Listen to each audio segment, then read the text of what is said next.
How are you all doing? All very good. Very good. Okay, I think that's our panelists for today. So, whoa, what a fearsome lot. Right. So very quickly, what I'll do in the order on my screen, I'll ask Jonathan to just brief introductions, and then we'll get on with the pitching. Perfect. Thank you, Ben. So my name is Jonathan Gaunt. I run a business called FD Works. We provide ambitious businesses with finance support.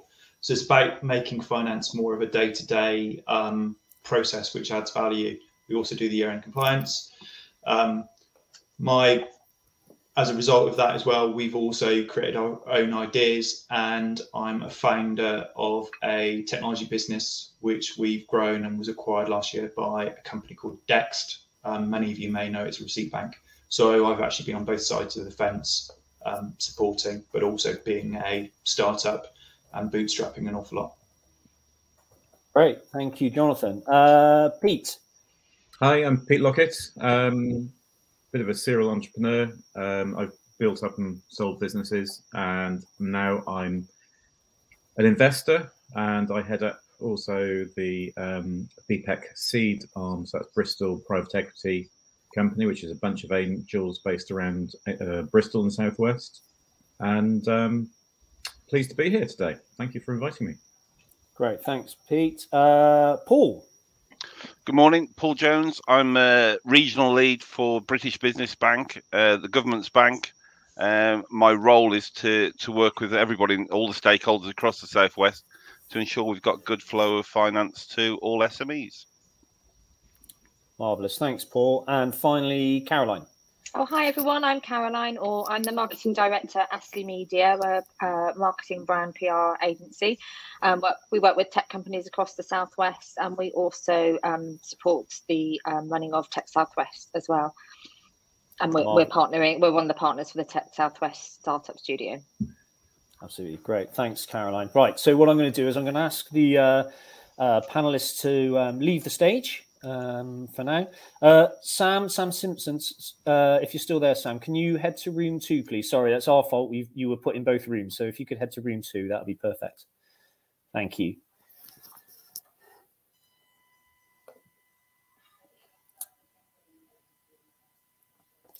If you could just leave the stage, Pete, that'd be cool. How do I do that? There's a button on the top right-hand corner that says leave. Ah, I had my thing on big screen. There we go. Ah. Thanks, Pete. Right, so the pitches. Okay, first up this morning, we have Groundwaves. Nick from Groundwaves. I'm going to bring Nick up onto the stage. Hi, Nick. Good morning, everybody. How you going? How are you doing? Yeah, we're good. We're good. Okay, yeah. Would you like to share my screen? Would you like to share your screen? Yeah, of course. Get yourself ready. Then what will happen is that I'll leave the stage, and Nick will begin his pitch. I'll be timing it. You've got 5 minutes. I may give a little bit of leeway, but not much, as we've already discussed. Okay, so I'm going to leave the stage. When I've left, you start when you're ready, and I'll start the clock when you start. Okay. All right, smashing. Thanks, Ben. Groundwaves, haptics for the metaverse. Feel the music, feel the movement, feel the moment. So, our primordial sense has been forgotten. More than half of us say that we're not getting enough touch in our lives, and we're in the midst of a touch crisis. Touch gives us that emotional connection. It gives an instant endorphin rush. It actually has ability to speed up our reaction time. And combined with visual and auditory stimuli, it becomes a multi-sensory avalanche. However, vibration technology is behind. Vibration, haptics, a transducer converts electrical signals into vibrational movement, and there are limitations in our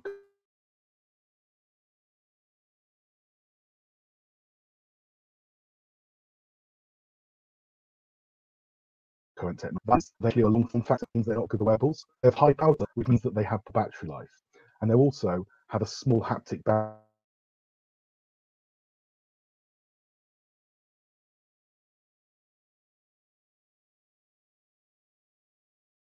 last year said that he believes that the broadband electrodynamic transducer provides the broadest range of haptic sensation.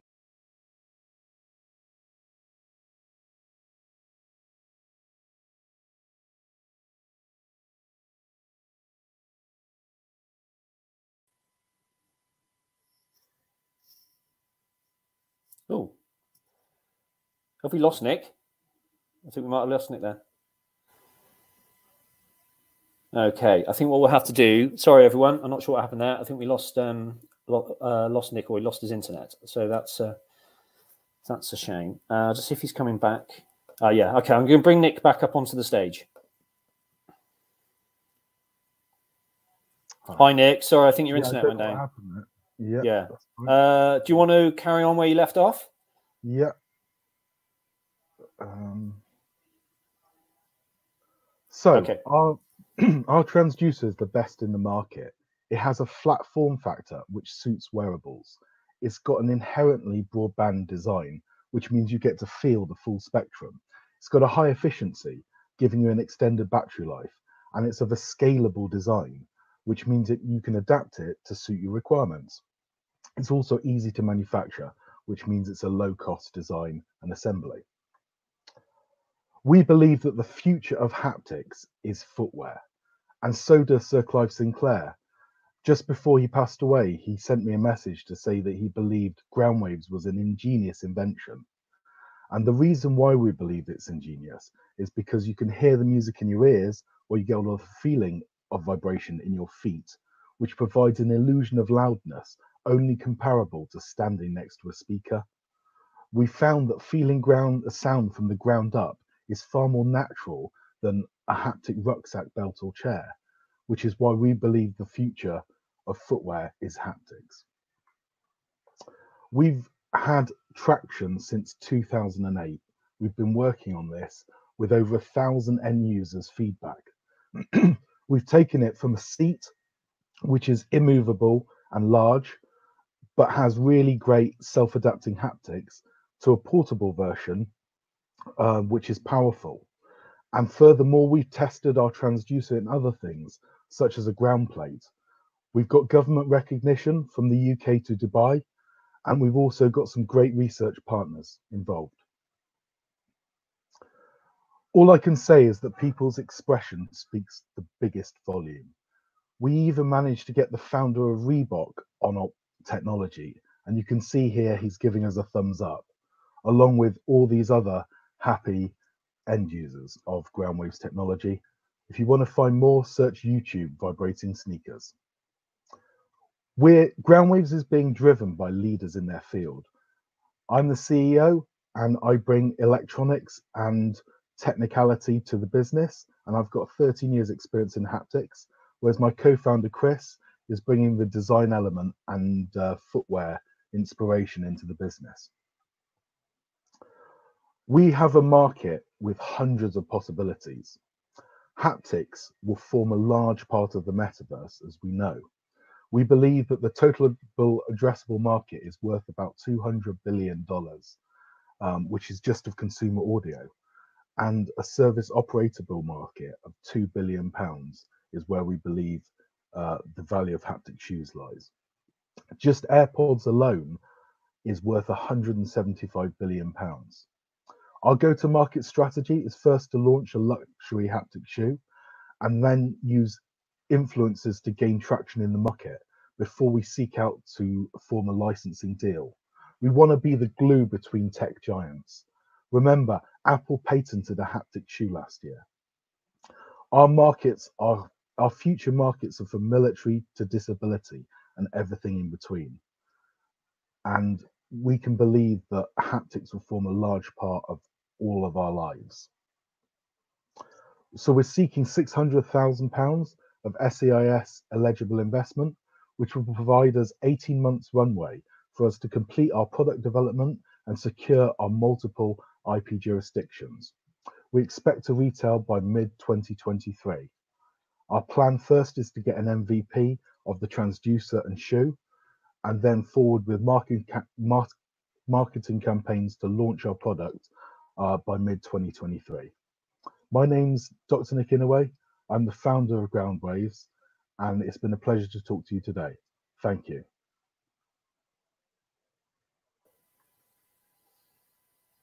That's great, Nick. Thank you very much. Thanks for picking up as well. Obviously, you got a mid interruption, midstream, but you pulled it back. So well done. Could I just ask the panelists to share video and audio, and I can bring you back up onto screen.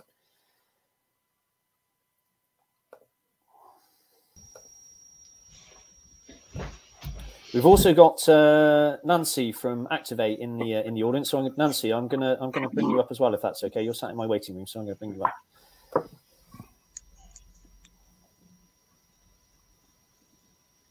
Guys, so that's Groundwaves.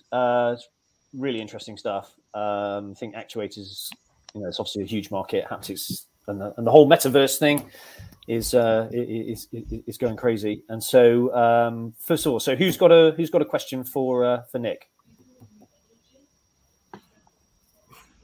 I'll happily go first, Ben. Okay, Jonathan, yeah, over to you. Nick, great presentation, and a great mention of a hero of mine, Sir Clive Sinclair, in there. So he's brought a whole degree of delight to my life, starting off with the Spectrum. So yeah, a great presentation. We've all been there. With the kind of money, how do you see that being used? Is it kind of building teams? What give me a little bit more around what that's going to be spent on. So the major part of the finance will be in securing our IP internationally, and also taking up white space of IP that we've identified. And then aside from that, it will be in product development. Okay. I think you're right. We are going to expand the team, but we're looking to bring in consultants and freelancers at this stage until at least the second year. And do you see challenges around recruiting the right types of people? Absolutely, especially in this market currently. But I think what's good with Groundwaves is that it's exciting. So students that are just leaving who have the knowledge and drive, I think will be a good match potentially. And what's the longer term plan? Is it around developing and then being a manufacturer, or is it what's the longer term plan? I think the long term plan is to license off. Okay. I think it's very important to maintain some sort of manufacturing base so we can retain a hold on the IP and new developments of these types of devices. But it would be on a small scale. It wouldn't be for mass manufacture. Okay. Great. And what do you see as your biggest challenge? I would say one of our biggest challenges is fundraising. So that's going to be the challenge throughout the journey, I think, no matter which stage we're at. Yeah, perfect. That's front and center today. And has anyone else got? Pete, yeah, please. Nick, thanks very much for that. It's very good. Can you talk a little bit more about your defendable IP? You're talking about, as a company, looking at licensing, defending your IP, and a competitive marketplace is critical. Can you talk about that a little bit more, please? Yeah. So we've got a granted UK patent in our self-calibrating haptics. That was a priority of 2016, which is really good because it's actually before a lot of these major companies got involved in haptics. So we precede a lot of big companies, which is great because we've got a bit of a stakehold. I know it's only a picket fence around our house, but it's still a part of the fence. So onto that, we've got a patent pending for this actuator design. The International Search Report has identified it as novel and inventive. So we're quite optimistic that we can get international territories with that as well. So we've both got the drive system and the actuator, which means we've sort of end-to-end hardware. So I think we've got a good start, but in terms of defending it, we can't defend it with the finances that we got. So it would be by entering the market that we defend it, I think. I hope that answers your question, Peter. Yeah, and also the competitive marketplace, I suppose. I mean, there's you know, what is the obviously it's quite a big market, so there's quite a lot of players. What puts you in front of maybe others, and what is the marketplace like? Marketplace is quite small, and the barrier to entry when we started in 2016, sort of when our first patent was granted, is quite open. So yes, there are competitors, but we've got freedom to operate within our domain of what we've got. So it's an exciting time to be in haptics, I'd say. No, absolutely, absolutely. Caroline, can I come to you and ask about branding? Because obviously this could be a real retail play. Yeah, I'm keen to understand. What have you done in terms of kind of consumer research in terms of branding and so on? I know you said you had a sort of 1,000 trial users, but I'd be interested to hear what your feedback has been on your brand as it currently stands, and sort of what challenges and things you think you might have sort of as that evolves. Okay, so the Groundwaves brand, we've had really good feedback from it. People really get it with what we're doing. Yeah. So they said that there's a very good connection there. The word is obviously good. What we didn't know when we actually thought of this, me and Chris, was that Groundwaves is actually already in the dictionary, and it means radio communication between 2 points. Right. So that's a really powerful thing, because we could technically, you know, say we're a Wi-Fi developer, for example, in the future, and it would work as well. So we believe our brand itself is quite a powerful thing, let alone our technology. How would we expand with that? We believe that it's the young generation that's probably going to capture this haptic technology the most efficiently, and that's who we've got to work towards targeting. I'm not a marketing expert. I'm quite surprised that we thought of Groundwaves, to be honest, but we've done our best with what we had. Yeah, sure. Okay, that's great. And what's in terms of sort of your sort of messaging and sort of launching into market, have you had any thoughts about what you might find most challenging, or what you might need most support with? I mean, I think a press pack would be quite good, something which really encapsulates what we do, and that, you know, we could just send it off and somebody will get it straight away with relevant information. I think that would be quite useful, because people are going to be interested, and if we can just send that, that would be useful. And it's the experiential side as well, because it's, you know, it's all around touch and tactics, and, you know, the actual nature of the product. I think the challenge will be around people marketing through that experiential way as much as possible, so people, if it's new to them, will get it. So in theory, it sounds really exciting. As soon as I saw it, I thought, wow, I love this, sounds amazing, but I get it, but you need people to feel it, don't you? That's going to be your barrier, I think. Like a challenge anyway. It's a very good point, Caroline. Trying to express something that you can't express in words or vision is very hard. It's like me saying to you guys, I've invented a 3D TV. You can't know what that's going to be like until you've tried it. Sounds great. Yeah, it sounds great. So I guess we need to use, I think influencers, peer-to-peer influencers will probably be the best way to, you know, give verification of that. And have you thought about price points at all? Yes. So we were originally going for as cheap as possible, but then we were advised don't go that way at the start. So, I mean, we could, it's a cost of good of about 100 quid, and plus and minus maybe 50. So we were looking at probably retailing them at about 800 or thereabouts, going for a really high-end market, and that means we can put the best technology, all the bells and whistles, and, you know, charge it at that price, and then in the future, obviously, look to scale that back. That's great. Okay, thank you. Thanks, Caroline. Thanks, guys. Okay, we've got time for one more, so I'm going to go to Nancy, if that's okay. Yeah.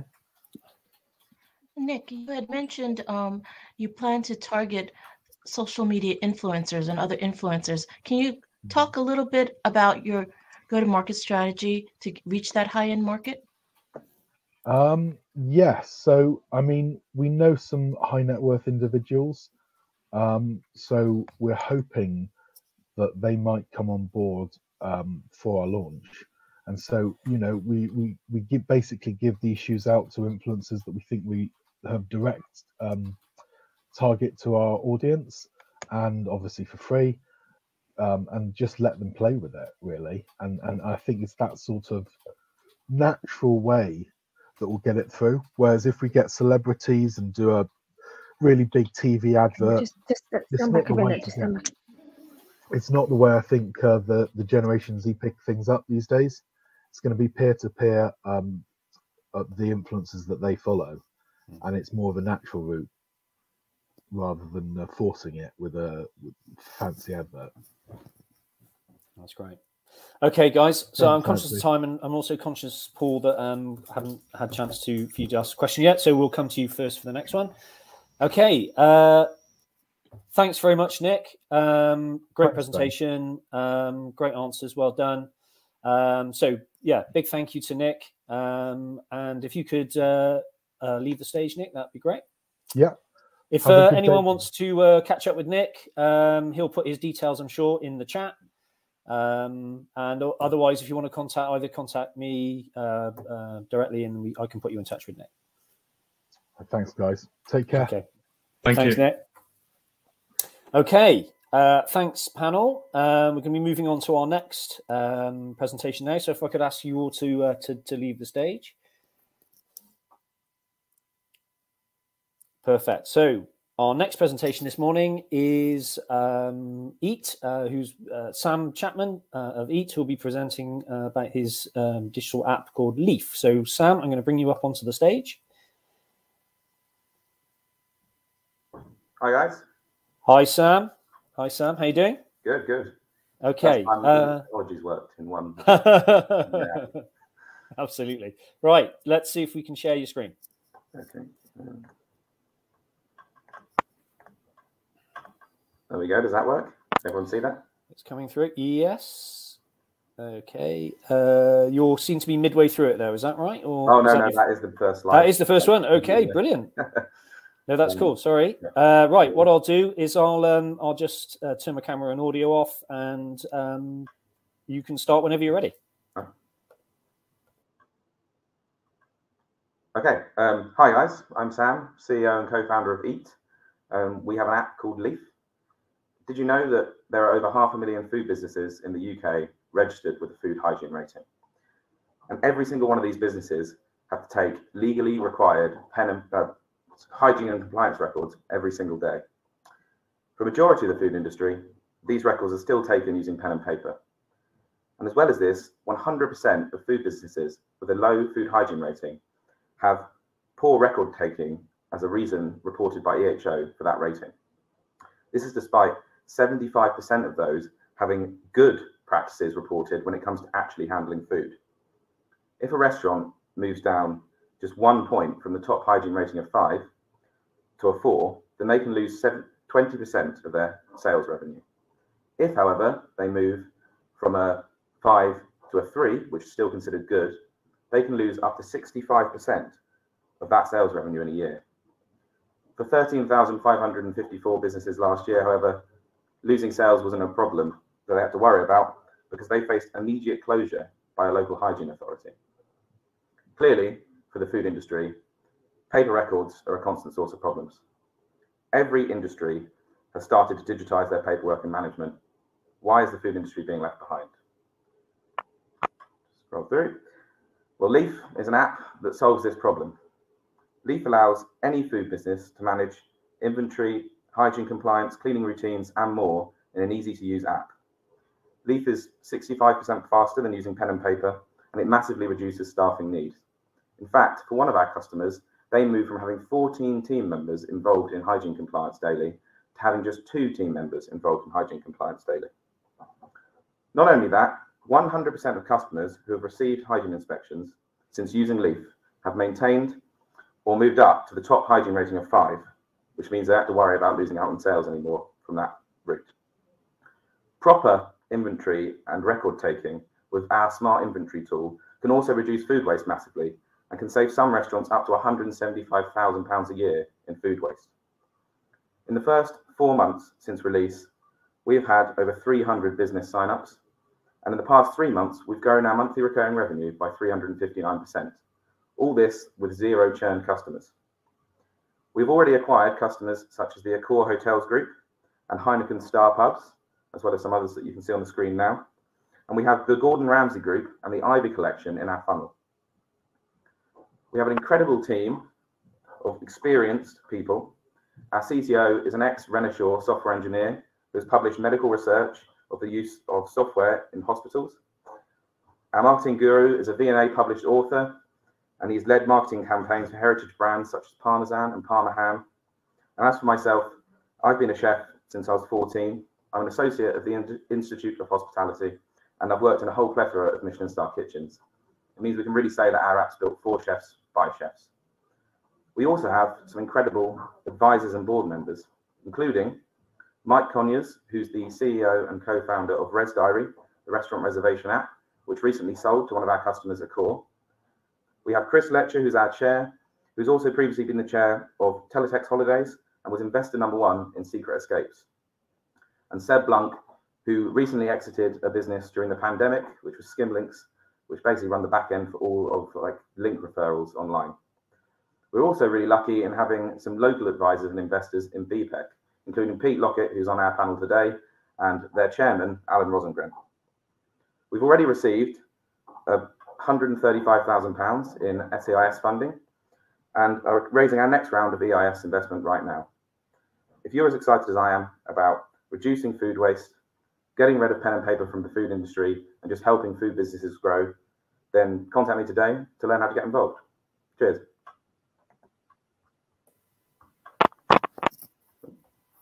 Wow. Did the technology work there? You did. Well done, Sam. Thank you very much. That was a really great presentation. Thank you. Really, really smart. And you had to stand up plenty of time, which is great. Okay. Can I invite the panelists back onto the stage? See Pete's race there first. Obviously, recognize that mug on that on that slide. Bless him. Thank you. Definitely best photo on there.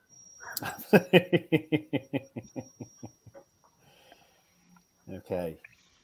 Who are we missing? I think okay,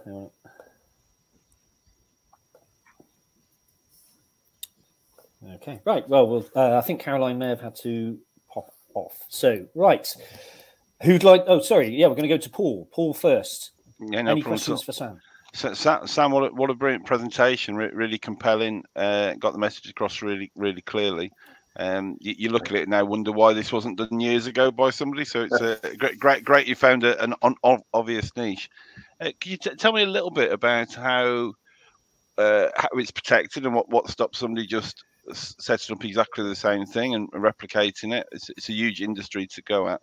And interested in how you scale. So you talked about the big companies there, but there's obviously thousands of very small micro SMEs that would also benefit from this. So just interested on those two. Yeah, so obviously great questions. I'll address the IP question first. Obviously software is really hard to protect. Everyone knows that. We have trademarks on our brands, which are really popular with the chefs who are using our app at the moment. But they really like the whole for chefs by chef thing. But for us, it's got to be about, firstly, always the answer is scaling at a rapid enough pace eventually to sort of swallow any chances of people developing something better or the same quicker.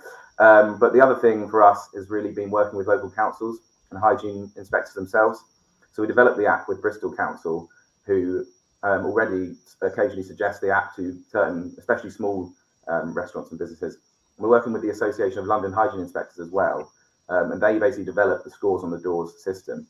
So it's a long process with councils, but for us, if we can become that app that they recommend, which is currently happening in some boroughs in London, then, I mean, that's the closest thing we can get to sort of being protected compared to other competitors. And then your second question, so I've just completely forgotten it. How you scale, which I think you've started to talk to some of that as well, actually, by default. So. Yeah. I mean, I was going to say, actually, with the large clients, we do have them on the deck because it's very impressive and it's great to see we've got some large clients backing us. A company like Core is an amazing company to work with, but actually, majority of our customers at the moment are smaller guys, and we're really using a mixture of inbound like Google Ads and just networking to get these smaller guys in. They're really like the bread and butter of our sales machine, just like lots of like small clients coming in, setting up with them without any sort of contact from us. And hopefully that's what we continue to expand on. regardless of what happens with the large clients. Brilliant, thank you. It's a great question. So I'm going to go to Jonathan next before we get the soft questions from Pete. So Sam, great presentation. I see lots of likenesses to the accounting kind of profession, in the sense that if you look back 10 years ago, a lot of records were paper-based, and there's been a whole shift of kind of moving stuff across to the cloud. You saw the early adopters, but there's a real challenge as to how do you get people to move away from paper, because it's what they like and trust. So I'm really intrigued to see how you get the kind of the masses of people to move across, and also to understand the price point. Again, if I look at the accounting sector, there's been a real reluctance to spend £5-10 a month on software, because people are almost, why do I need it? Yeah, it's an interesting question. I always make comparisons to Xero or something when we're talking about our products. You know, with regards to cost, our current customer spend on average is between £17 and £20, depending on the size of client, and we're working on increasing that. But like for us, the reason we're getting people adopting it isn't because they're having to make a choice between pen and paper or this and seeing some benefits. Is that the app's actually solving quite a few problems they're having aside from paper and pen management, and we're working on focusing on those problems. So things like, you do have to take paper records when you cook and cool a piece of meat, right? Now normally you'd cook and cool a piece of meat and then you go away and take down some records. Now our app, it allows you to take that record when you've cooked the meat, and then it sets a timer off, and when you're meant to record it, because you're meant to record that temperature after 90 minutes or within 90 minutes, then it alerts you and says you need to cool the meat, put it in the fridge. It seems like a really simple thing, but actually the amount of kitchens that lose whole cuts of meat because a chef goes and gets busy and leaves a whole side of beef on the sides, it happens all the time. So our app's kind of trying to work on solving those problems as well, and that's the sales pitch people are unsure about pen and paper. It's not just that you're having cloud storage and that it's faster, it's also that there's all these other benefits that are going to get your guys to work more efficiently when they're sort of actually cooking, if that makes any sense. Okay. And is there, what does the marketplace look like? What is the competition? So there's a couple of apps that have been around for a long time that are connected to consultancy firms. So all the larger guys, you know, the council will inspect a sort of business once a year. The larger guys like to have regular inspections, so they pay private firms to do all their compliance, help them set up everything, and then they'll also come and inspect privately. And they have some apps that they also give their customers as a sort of side tool. And a lot of their the customers of those clients, those businesses are actually coming to us to do their paper records. They don't want to use that app they're getting for free. They want to use our app, and they want to use them for the consultancy, which is an interesting thing. And then the other type of competitors we have, we've got one competitor, sort of our biggest competitor, is called Trail App. They're a really interesting group, but they're really a task checking tool for central managers. And it's really great because, I mean, we have that aspect, like central managers can look at our app and see who's been doing what. But what it doesn't do is actually speed up or improve any jobs in the kitchen. I mean, the other day, a customer of ours who'd moved over from Trail said to me, I was having to do all my records on paper and then take a photo of it and upload it onto Trail in order to get my manager to tick it off. It's not actually solving the problem of chefs being too lazy and too busy to do huge amounts of paperwork. It just helps managers check that they're doing that, you know. And that's kind of what the landscape looks like at the moment. Okay. And the money you're raising, how do you plan to use it? And is this the last amount to raise, or kind of what's the plan beyond that? Yeah, I mean, obviously we'd all like this to be the last amount we raise every time we do a round. I don't know if it will be. I don't think it will be, but what we want to do with this is we've got a really good sales machine at the moment, but it's having the tiniest bit of marketing spend going into it because we just don't have the funds to increase it. We've got a quite predictable one, but it has a small amount of marketing spend. So what we'd like to do is increase that marketing spend to feed the machine that we have, improve that machine, so we're going to get some real good revenue growth. And at the same time, we want to develop product features that solve not just the hygiene compliance aspect. So there's things like allergen tracking, which has just become a legal thing that we want to build for the app. There's things like other small aspects of food businesses which could be taken onto our app, and we just want to release more modules, Firstly, to increase customer spend, and secondly, just to make sure we're the one place that people have to pay a subscription for, rather than paying 5 different companies subscriptions for various different things they've got to do in the kitchen. That's great. Okay, thank you, Pete. I'm afraid we are going to have to move on, but I know you know the business. You can grill me later, you give Sam a hard time anyway, so it's fine. Okay, so thanks, Sam. That was brilliant. And again, if anyone wants to contact Sam, please do so through the chat or contact me directly, and I can put you in touch with Sam. That's great. So thanks, Sam. If you'd like to leave the stage. Next up, we've got Colin from Green+Kode. So panelists, if you could leave the stage as well, that'd be great. Thank you very much. Right, Colin, I'm just going to call you up onto the stage. Hello. Hi, Colin. How are you? Hi. Yeah, I'm good. Thank you. Okay. So, Colin, would you like to share your screen? Yeah, sure.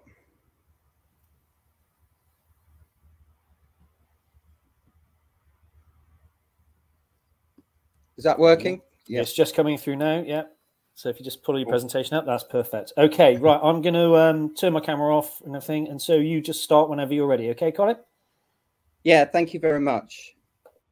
Hi, we are Green+Kode, and it is our mission to aim for zero waste of kitchen resources in every commercial kitchen.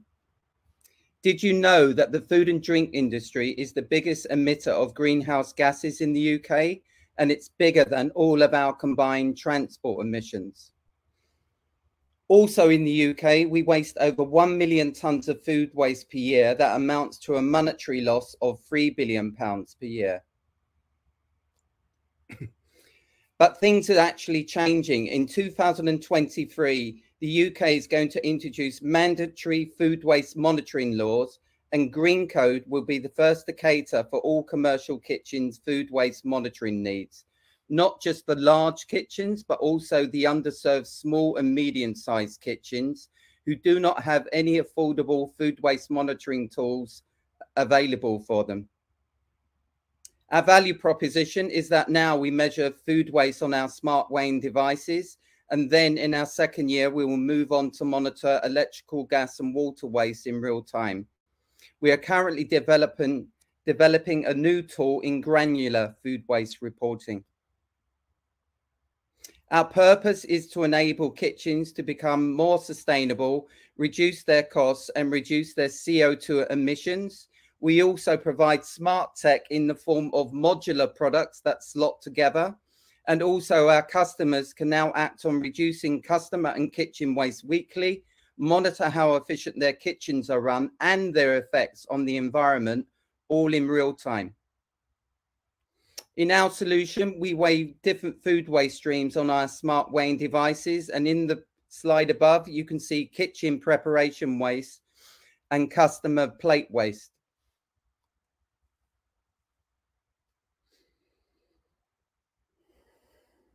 Our current data of our solution can save commercial kitchens 30% on their costs on food waste, as it's 4 times faster than traditional methods. And also we nudge them in the fact that we show them how much money they've lost on food waste in real time, and also the CO2 environmental damage they are causing as well. We are currently piloting with 5 different businesses, 2 of which are large contract caterers. And we have also formed strategic partnerships with 3 other forms of green businesses.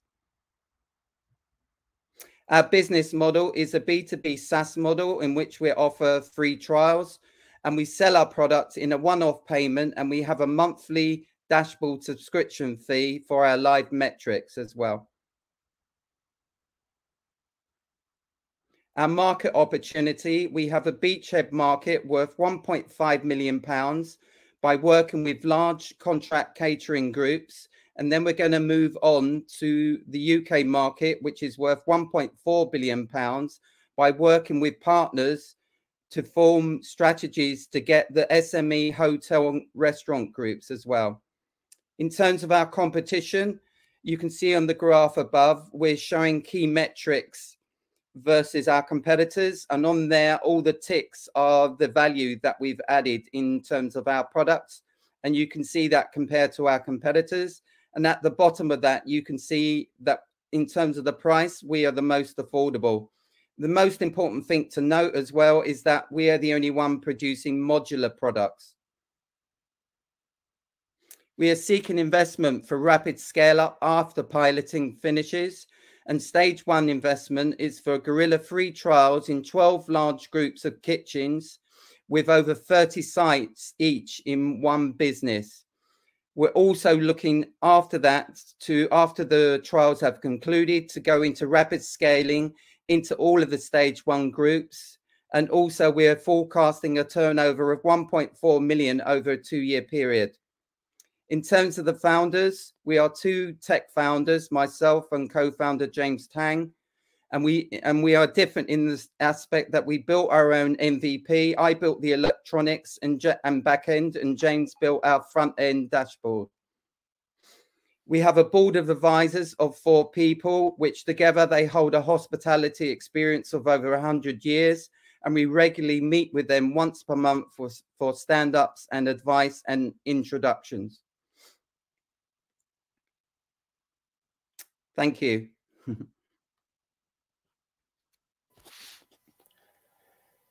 Well done, Colin. That was great. Thank you very much.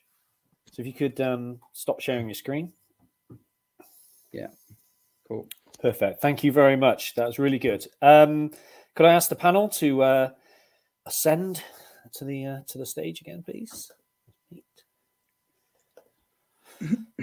Nancy, if you're in the audience and you'd like to join us, you're very welcome as well.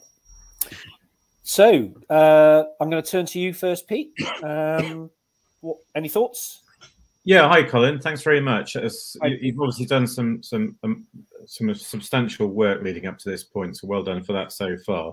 Can I just clarify that what you've got is a weighing system that's attached, obviously, to an intelligent dashboard to help the management team with the output of the waste? Is that what you're doing here?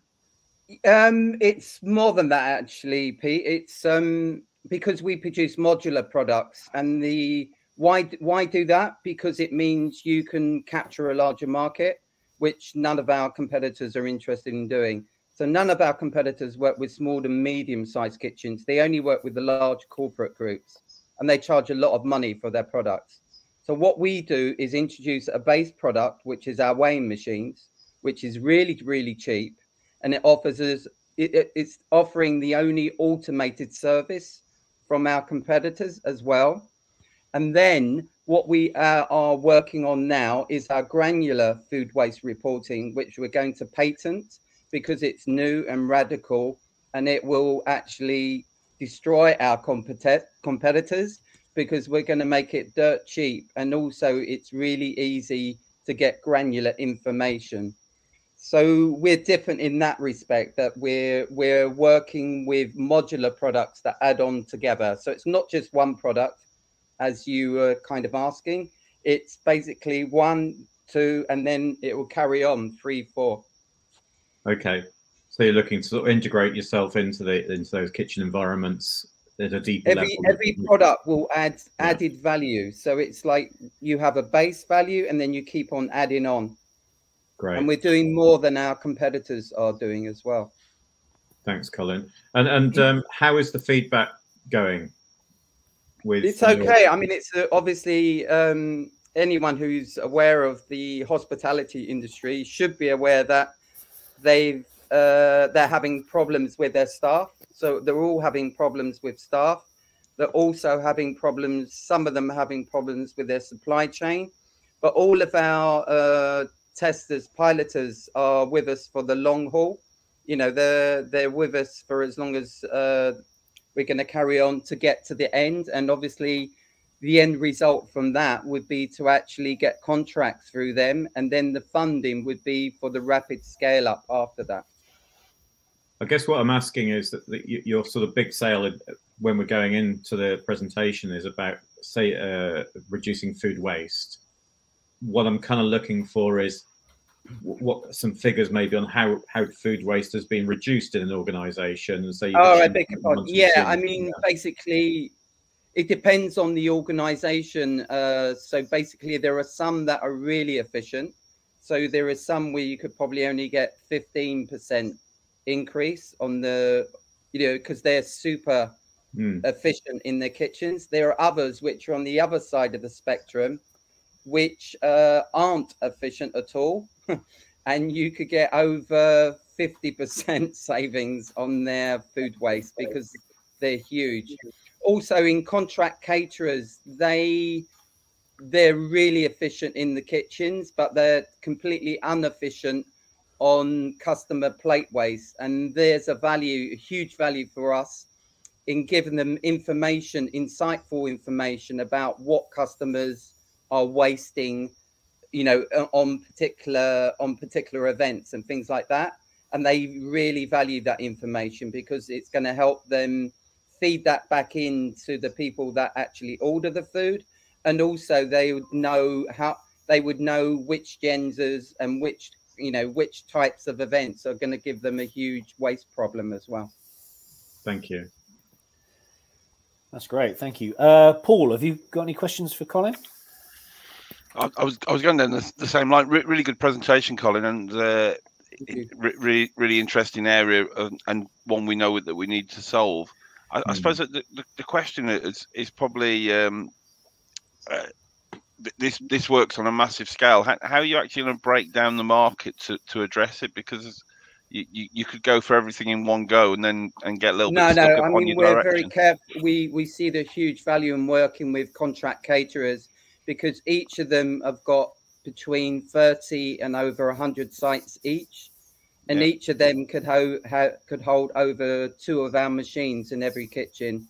So that's a lot of revenue, full stop, if we start off with them. Also, working with them is probably the hardest as well because they actually ask you to refine your solution to give them the metrics that they want. So I think if we started off with them and go back to the medium and small size kitchens, which we're going to try to tackle with a partner. So we're looking at try to tackle with food partners who, people like Uber Eats, we try to work with them so that we'd have a partnership for rapid scale up with them as well. Sorry, everyone's disappeared. Paul's gone on my screen, but you're all still there. Okay, so I think Paul may have, he's dropped off. Okay. Right, so just conscious of time.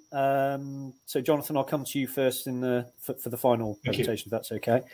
I'm just going to, Colin, could you, that was brilliant, Colin, well done. Anyone wants to contact Colin, obviously you can do so through the chat. And again, welcome anyone.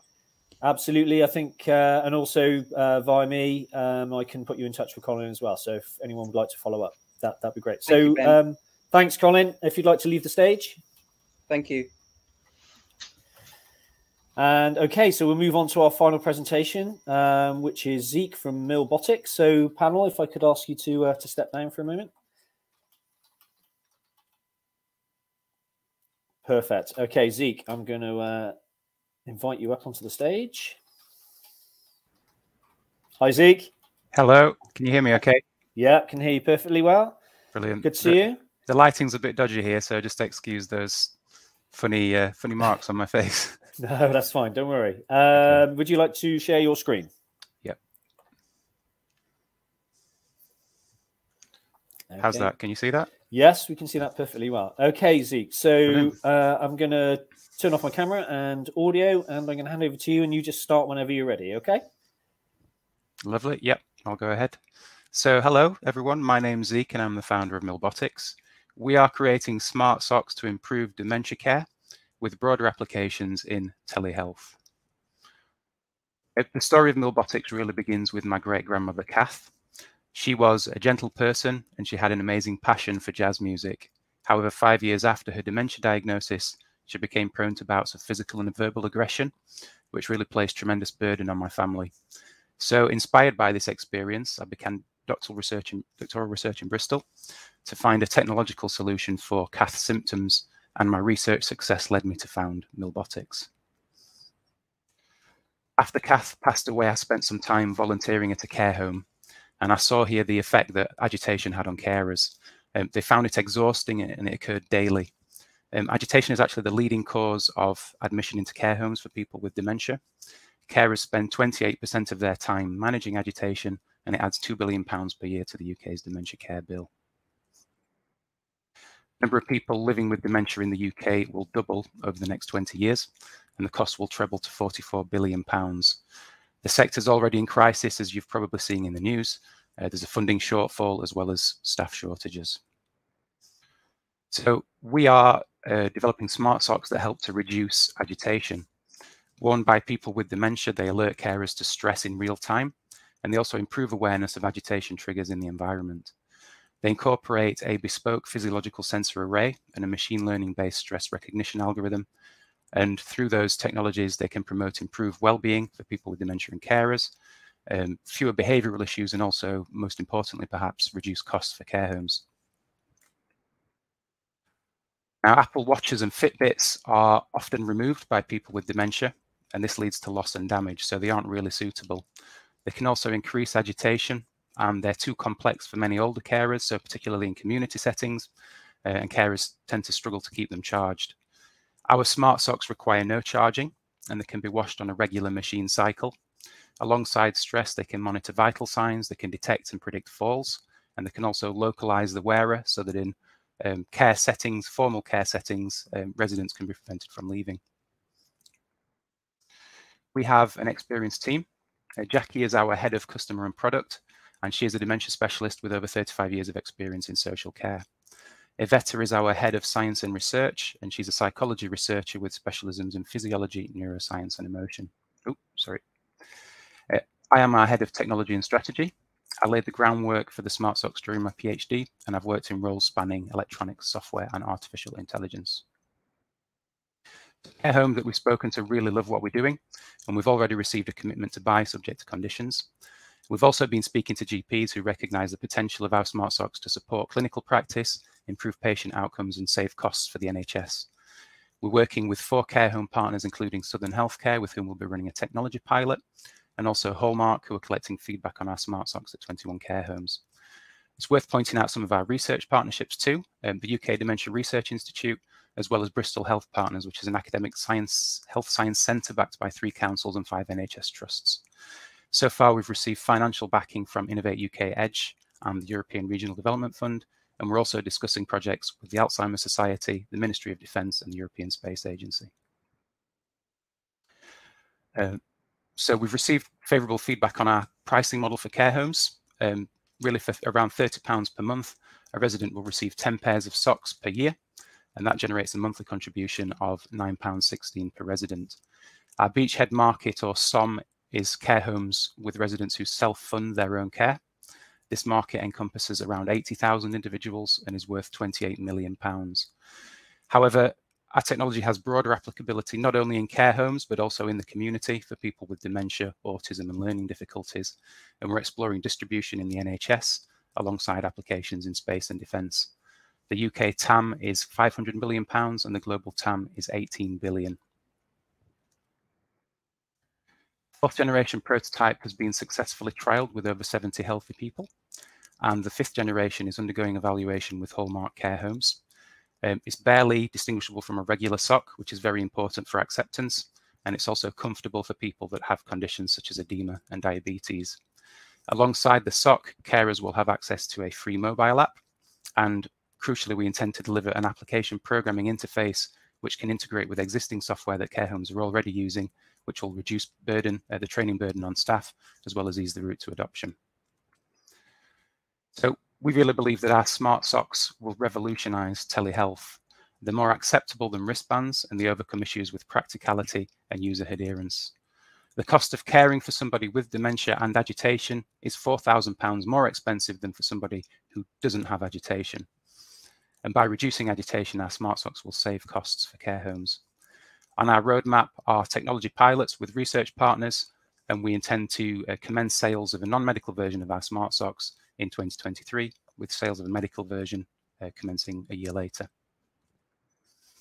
So in summary, we're seeking an investment of £200,000 SEIS and EIS, with match funding from grants, with 3 funding applications on the horizon.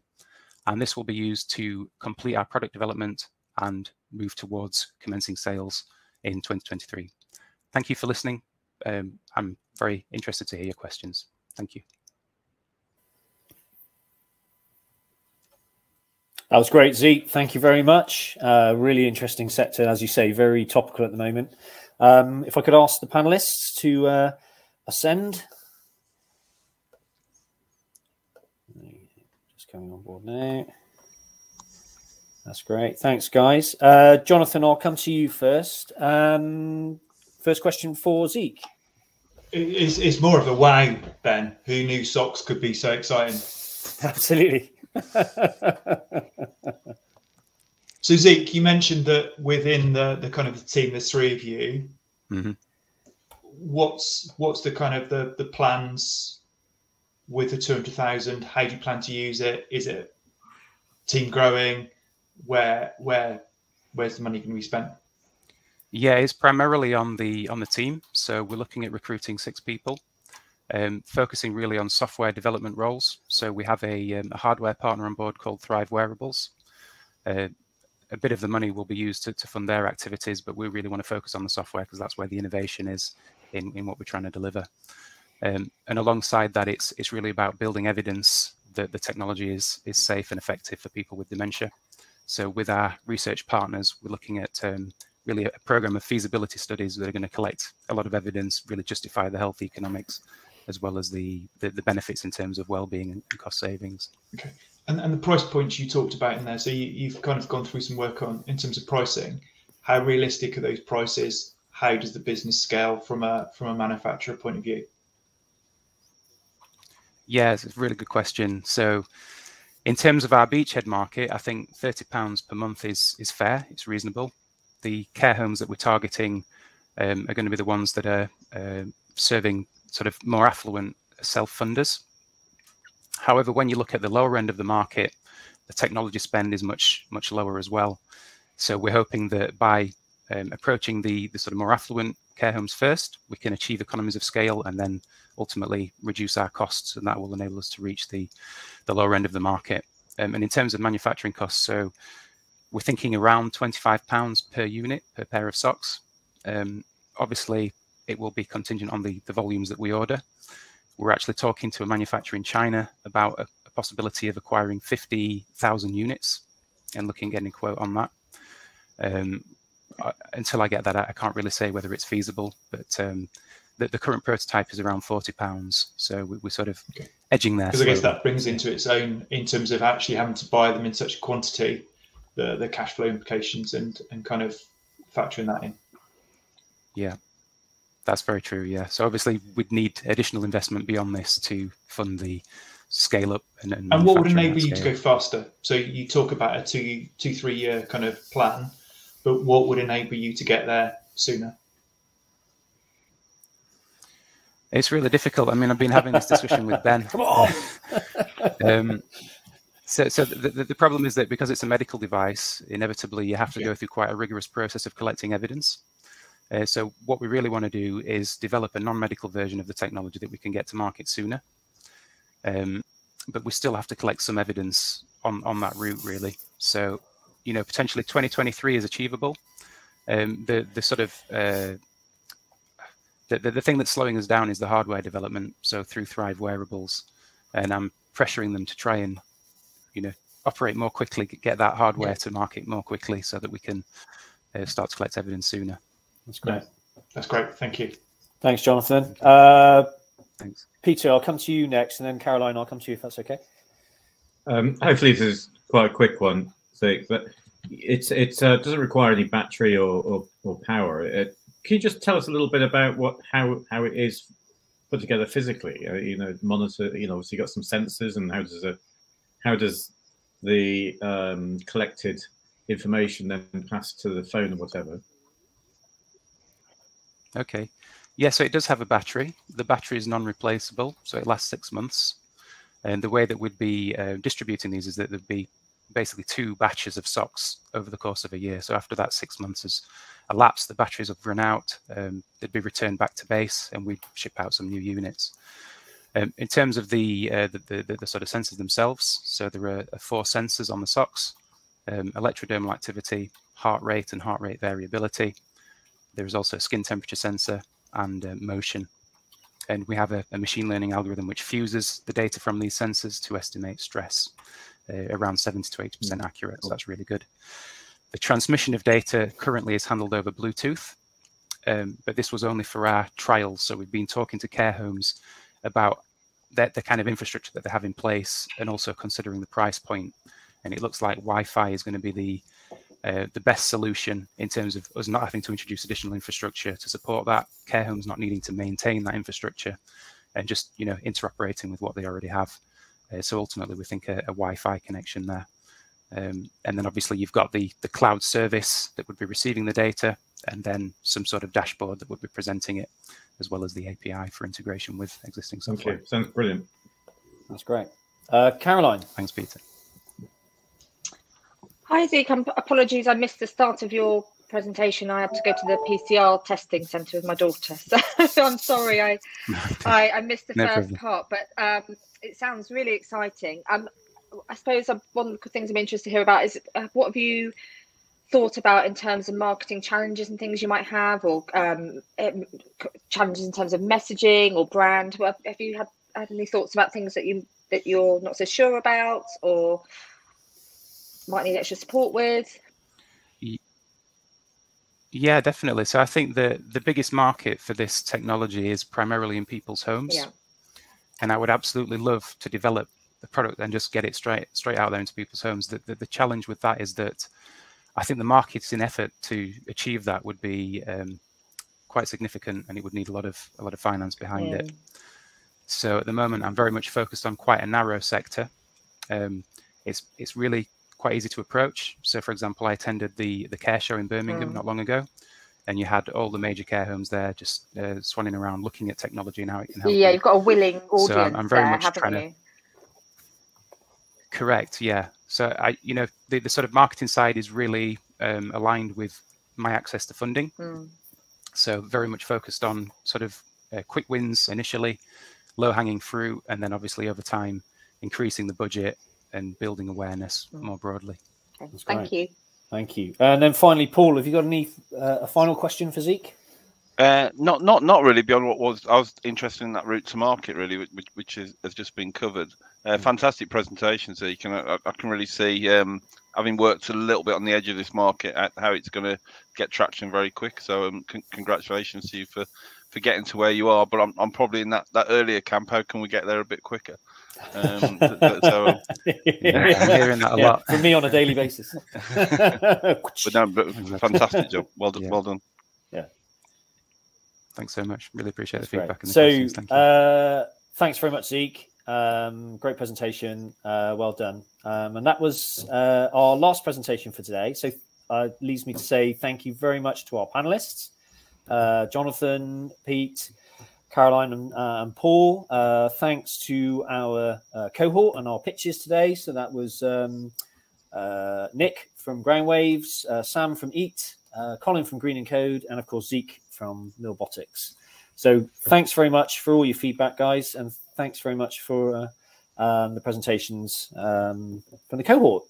If anyone wants to get in contact, obviously through the chat or through me, I can pass on information or pass you on to them for further conversations. So we've got about 12 minutes or so left in the hop-in.